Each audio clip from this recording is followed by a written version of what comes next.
بسم اللہ الرحمن الرحیم. میں ہوں عثمان قاسم محروم صاحب ویلفیئر میموریل فاؤنڈیشن سے سی او بن قاسم انٹرنیشنل کمپنی. ہم نے سب سے پہلے دن گروپ والوں کے بارے میں پڑھا، پھر لیک سٹی اور منشا نشاط گروپ والوں کے بارے میں پڑھا، اور اب ہم جس شخصیت کا ذکر کرنے جا رہے ہیں احمد کمال گروپ والے.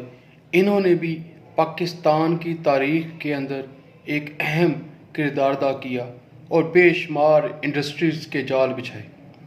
جی ہم جانتے ہیں کہ انہوں نے کیسے اپنی زندگی کا سفر کیا.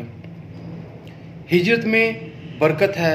احمد کمال نے یہ بات کہی اور اپنے خاندان کی کہانی شروع کی.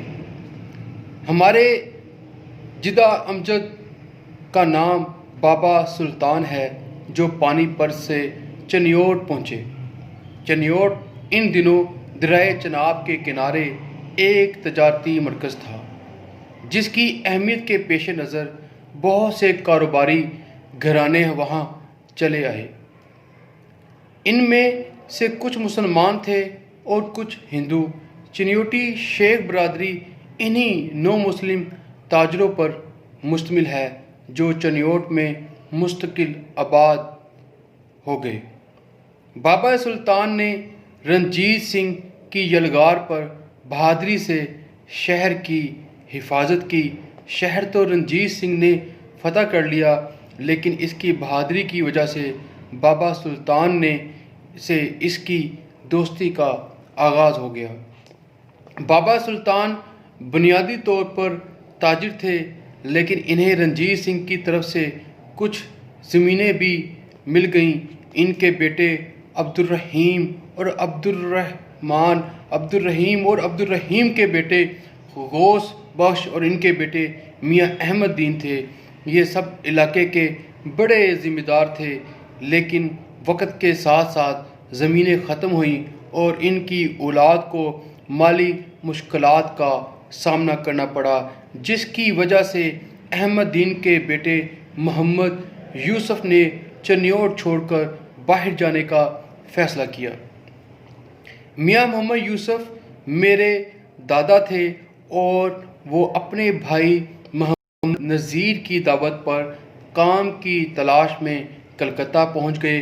5 جماعت پاس محمد یوسف نے جوتوں کی ایک دکان پر ملازمت اختیار کر لی.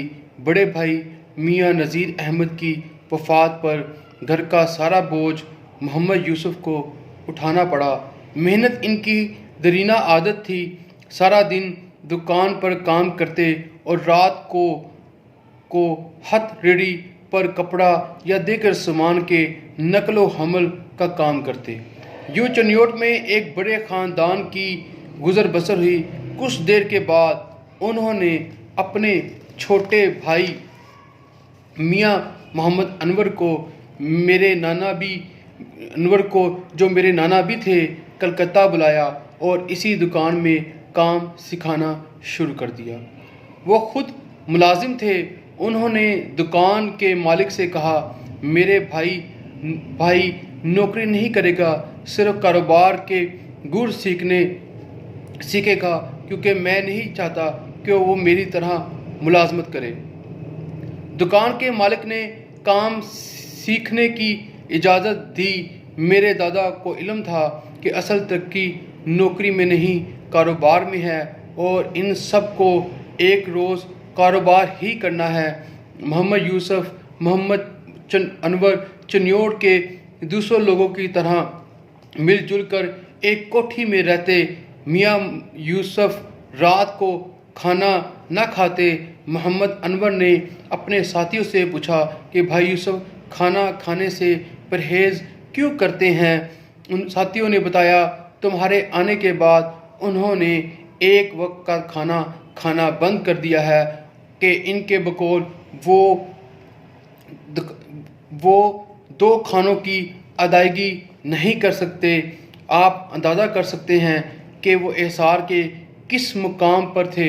بھائی کو نوکری دلا کر کچھ پیسے کما سکتے تھے، لیکن وہ نوکری کی عادت لگا کر ان کے عزائم کو محدود نہیں کرنا چاہتے تھے.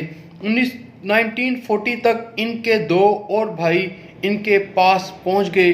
کچھ عرصے بعد ان سب نے نوکریوں کو الوداع کہا اور ایک ٹریڈنگ ہاؤس بنا لیا۔ کلکتہ کے ساتھ ساتھ ڈھاکہ اور بمبئی میں دفتر قائم کیے اور ایک دفتر لندن میں بھی بنایا۔ محمد انور لندن والے دفتر میں بیٹھ کر کام کرنے لگے۔ یوں میاں محمد یوسف کی سربراہی میں 4 بھائیوں کی شراکت کا آغاز ہو گیا۔ تقسیم ہند کے بعد حالات خراب ہوئے اور چاروں بھائی کراچی پہنچ گئے اور پھر سے کام کو منظم کرنے کا فیصلہ کیا۔ 2 بھائی محمد انور اور محمد فاروق کراچی میں رہ گئے اور محمد یوسف اور محمد اقبال لائل پور منتقل ہو گئے۔ لائل پور میں انہوں نے 1952 میں انڈسٹری میں قدم رکھا اور سینٹرل ٹیکسٹائل مل کا آغاز کیا۔ 1956 میں انہوں نے کیمیکل پلانٹ بھی لگایا۔ اس کے کام کے لیے میرے دادا محمد یوسف کو جرمنی جانا پڑا اور کچھ عرصہ وہاں قیام پذیر بھی رہے۔ اب میں اپنے دادا کی کامیابی کا سفر دیکھتا ہوں تو حیران رہ جاتا ہوں کہ ایک شخص 1930 میں جوتوں کی دکان سے ملازمت کا آغاز کرتا ہے، پھر 1956 تک کئی نشیب و فراز سے گزرنے کے بعد ٹیکسٹائل مل اور کیمیکل کے پلانٹ لگا لیتا ہے۔ اس کی تعلیم صرف 5ویں جماعت تک ہے اور بہت سے غیر ملکی اس کے پلانٹ میں کام کرتے ہیں اور یہ سب ان کی محنت اور ذہانت کا حاصل تھے۔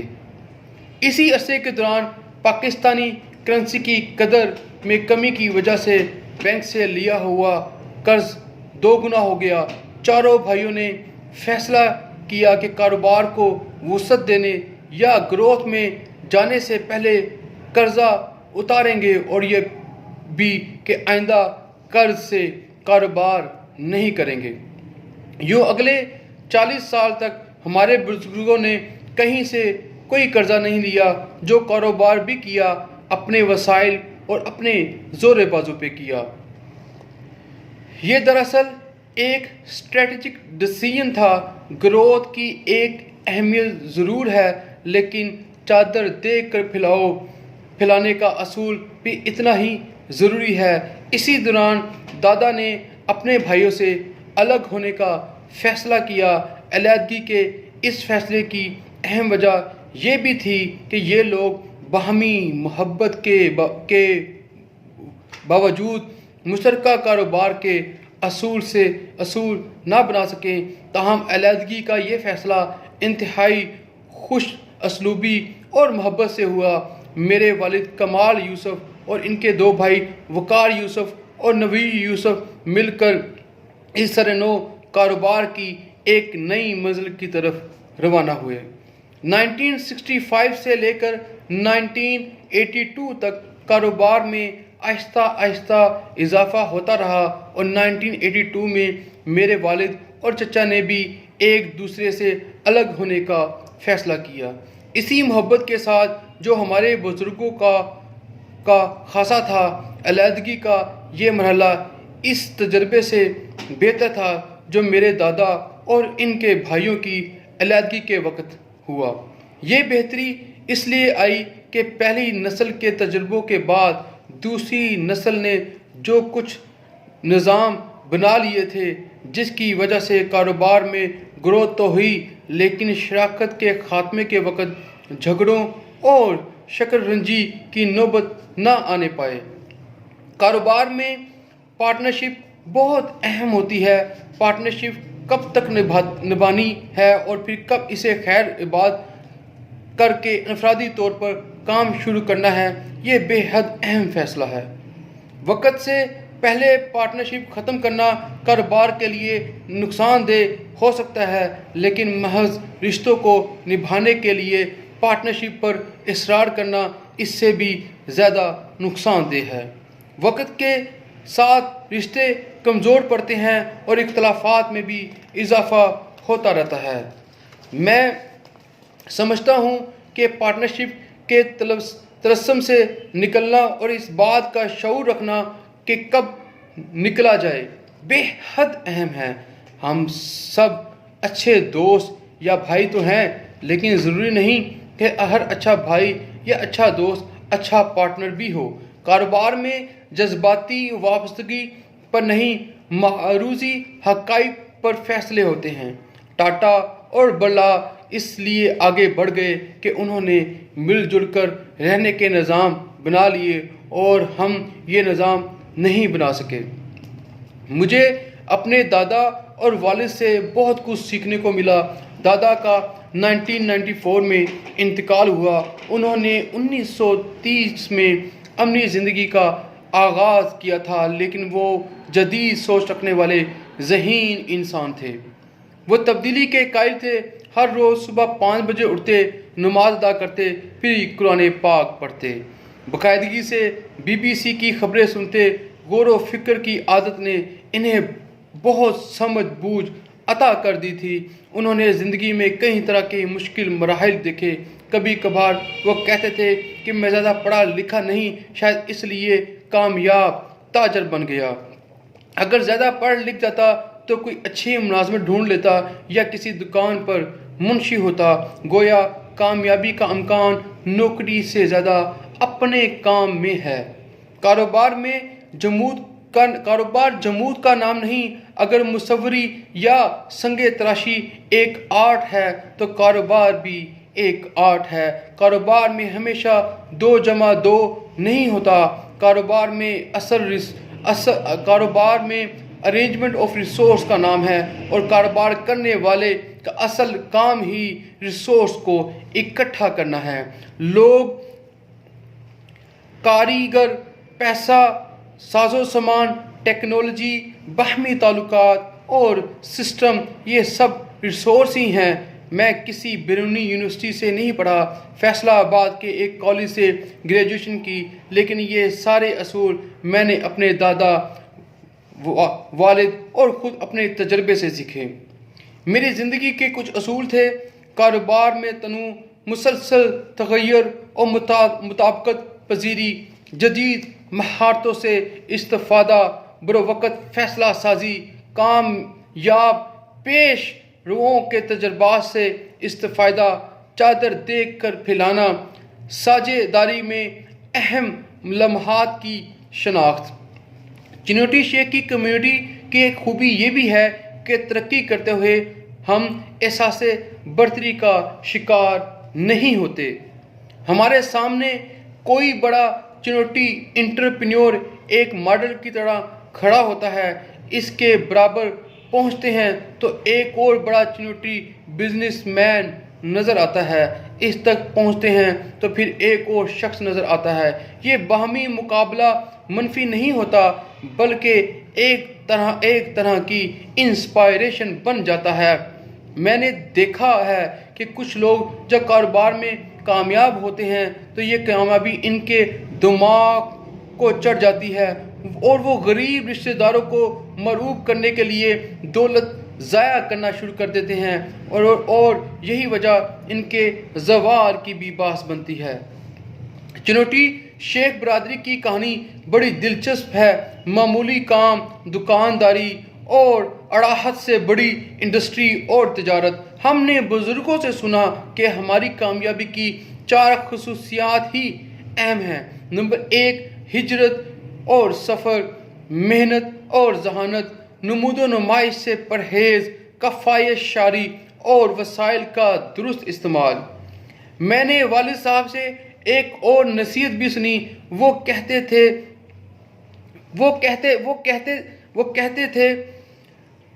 "To err is human, but to repeat to foolishness"۔ غلطی سے نہ سیکھا بہت بڑی حماقت ہے، اور کاروبار اس حماقت کا بار بار متحمل نہیں ہو سکتا۔ تعلیم کو ہم اہمیت ضرور دیتے ہیں، لیکن تعلیم کاروبار کے تقاضوں کے مطابق ہونی چاہیے۔ اگر آپ کو سوتر منڈی میں بیٹھ کے کام کرنا ہے تو غیر ملکی تعلیم کی ضرورت نہیں۔ اگر آپ کو بین الاقوامی سطح پر ٹریڈنگ کرنی ہے یا ملٹی نیشنل کمپنیوں سے منسلک ہونا ہے تو پھر آپ کو فوراً کوالیفائڈ ہونا چاہیے۔ بعض کاروبار ایسے ہیں جن کے لیے شلوار قمیض پہننا پڑتا ہے، اور بعض کاروبار ایسے ہیں جو کوٹ پتلون اور ٹائی کا تقاضا کرتے ہیں۔ پنجابی میں کہاں بولنی ہے اور انگریزی میں کہاں گفتگو کرنی ہے، ہمیں ان باتوں کا مکمل ادراک ہے۔ یہی وجہ ہے جو ہم نے ترقی کی، اس کے مطابق ہیومن ریسورس تلاش کرتے رہے۔ میں نے جب فیصلہ آباد سے بی کام کیا تو میرے والد نے پوچھا کہ آگے پڑھنا ہے یا کام کرنا ہے۔ میں نے کام کرنے کا فیصلہ کیا کیونکہ اس وقت کام کرنے کی ضرورت تھی۔ والد صاحب ایک نیا پولیسٹر پلانٹ لگوا رہے تھے۔ یہ ایک مکمل طور پر جدید ٹیکنالوجی تھی، پاور لومز کی روایتی کام سے ہٹ کر ایک نیا قدم۔ مجھے لگا کاروبار میں میری شمولیت ہمیں آگے لے جا سکتی ہے، میں نے والد کی معاونت بھی کر سکتا ہوں اور سیکھ بھی سکتا ہوں۔ کاروبار میں وقت کے ساتھ نئی سوچ اور انوویشن بھی درکار ہوتی ہے۔ 20-25 سال کے بعد ہمارے کام کی نوعیت بدلی تو میں نے اپنے بیٹے کو اعلیٰ تعلیم کے لیے بوسٹن امریکہ بھجوا دیا۔ میں سمجھتا ہوں کاروبار صرف ڈگری کے زور پر نہیں ہوتا، اس کے لیے تعلیم کی ضرورت ہے جو اس کاروبار سے متعلقہ ہو۔ میں اپنے بچوں سے یہ کہتا ہوں، تعلیم حاصل کر کے بزرگوں کے کام میں کیڑے نہ نکالیں۔ بزرگوں نے جو کچھ کیا اور وہ ان کے پاس موجودہ وسائل کا بہترین استعمال تھا۔ اب تمہیں نئے تصورات کو متعارف کروانا ہے، لیکن یہ سب کچھ ماضی کی تجربات کی بنیاد پر ہی ہوگا۔ مجھے یہ کہنے میں کوئی منع نہیں کہ چنوٹی کاروبار میں تو بہت آگے جا سکتے ہیں، لیکن اور کاموں میں شاید بہت زیادہ کامیاب نہ ہوں۔ مثلاً ہم سیاست میں کوئی بڑا مقام حاصل نہیں کر سکے، یہ کام ہمارے مزاج کے مطابق نہیں۔ ہم چیمبر اور ٹریڈ ایسوسی ایشن کی سیاست میں تو کامیاب ہیں، لیکن عوامی سیاست میں کامیاب نہیں۔ اسی لیے عوامی سیاست کے اصول ہی مختلف ہیں۔ ہماری برادری کے کئی لوگ سیاست میں گئے، لیکن انہوں نے کوئی بڑا کارنامہ سر انجام نہیں دیا۔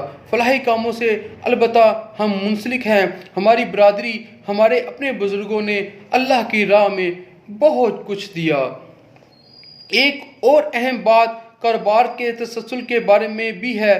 میرا مشاہدہ ہے کہ مختلف ممالک میں ترقی اس وقت ہوئی، ایک خاندان کی مختلف نسلیں ترقی کرتی رہیں، ترقی کا سفر طے ہوتا رہا۔ ایک نسل اور کچھ دور بھاگتی ہے، پھر مشتعل اگلی نسل کے ہاتھ میں تھما دیتی ہے۔ اگلی نسل اس مشعل کو آگے لے جانے کی صلاحیت رکھتی ہے تو ترقی کا یہ سفر جاری رہے گا، لیکن اس کے لیے غیر جذباتی انداز میں سوچنا پڑتا ہے۔ رفاقت یا علیحدگی کے کچھ اصول مرتب کر کے سسٹم بنانا پڑتے ہیں۔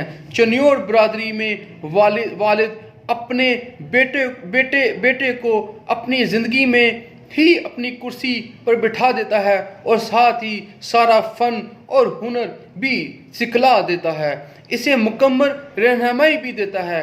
ہم نے دیکھا ہے کہ ذمہ دار گھرانوں میں ایسے نہیں ہوتا، وہاں کوئی کسی کو اپنی زندگی میں کرسی پر بیٹھنے نہیں دیتا۔ محنت کامیابی کی اصل کنجی ہے۔ محنت صرف جسمانی نہیں، ذہنی بھی ہوتی ہے۔ محنت کے ساتھ ساتھ نئے آئیڈیاز کو بھی آزمانا چاہیے۔ میاں محمد منشا شاید اس لیے زیادہ کامیاب ہے کہ وہ نیا کاروبار کرنے سے بالکل بھی کتراتا نہیں۔ چنوٹی شیخ اپنی غلطیوں سے سیکھتے ہیں۔ اگر ہوٹل میں ٹھہرنے کے لیے پیسے نہ ہوں تو رات کو سفر کرنا شروع کر دیتے ہیں تاکہ رات بھی گزر جائے اور اگلی منزل پہ بھی پہنچ جائیں۔ اگلی منزل کا تعین اور سفر بے حد ضروری ہے۔ میرا زیادہ تر کاروبار فیصل آباد میں ہے۔ ٹیکسٹائل ایکسپورٹر ایسوسی ایشن کے گروپ لیڈر کی حیثیت سے بہت سے فکر دامن گیر رہتے ہیں۔ ہمارے پاس وسائل کی کمی نہیں، ہمارے لوگ بہت ذہین ہیں۔ ہمیں بہت آگے جانا ہے اور بہت آگے جانا بھی چاہیے، لیکن توانائی کا بحران، لا اینڈ آرڈر اور کاسٹ آف بزنس میں اضافہ ہمارے راستے میں رکاوٹ بن جاتے ہیں۔ ہمیں بیرونی سرمایہ کاری کی حوصلہ افزائی کرنی چاہیے، ضرور کرنی چاہیے، لیکن اپنے سرمایہ کار سے ہم کیوں نہیں محبت کرتے؟ وہ ریاست کی طرح سے بدسلوکی کا شکار کیوں ہے؟ احمد کمال نے یہ کہا کہ کھڑکی کے باہر دیکھنے لگا۔ عین اسی وقت ایک بھرپور زلزلے نے دفتر کے در و دیوار کو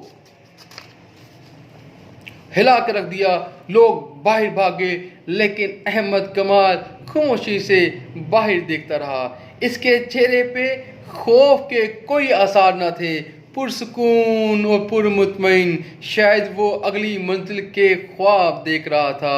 مجھے لگا کامیاب لوگ پر سکون رہتے ہیں، خوف زدہ نہیں ہوتے۔ زلزلے کے جھٹکے ختم ہوئے۔ احمد کمال نے پھر سے کافی منگوائی اور کہانی کا آغاز وہیں سے کر دیا جہاں سلسلہ کلام ٹوٹا تھا۔ ہجرت میں برکت ہے، پارٹنرشپ پاؤں کی زنجیر نہیں بننی چاہیے، کاروبار سائنس نہیں آرٹ ہے۔ آج ہم نے کمال گروپ کی ہسٹری پڑھی کہ کس طریقے سے وہ برانڈ بنا، تو ہمیں بھی اپنی نئی آنے والی نسلوں کو بزنس کی طرف لانا چاہیے، نوکریوں کو ذہن سے نکالنا چاہیے، خود نوکریاں پیدا کرنے والا بننا چاہیے، تب ہی ہم اس پاکستان کو خوشحالی کی طرف دیکھ سکتے ہیں۔ اور میری گورنمنٹ سے بھی اپیل ہے کہ جو آپ کے پاکستان کے انٹرپرینیور ہیں ان کی حوصلہ افزائی کی جائے تاکہ وہ مزید انڈسٹری کا جال بچھا کر اس ملک پاکستان کو، اس اسلامی جمہوریہ پاکستان کو قائد اعظم کا پاکستان بنائیں۔ پاکستان زندہ باد، پاکستان پائندہ باد۔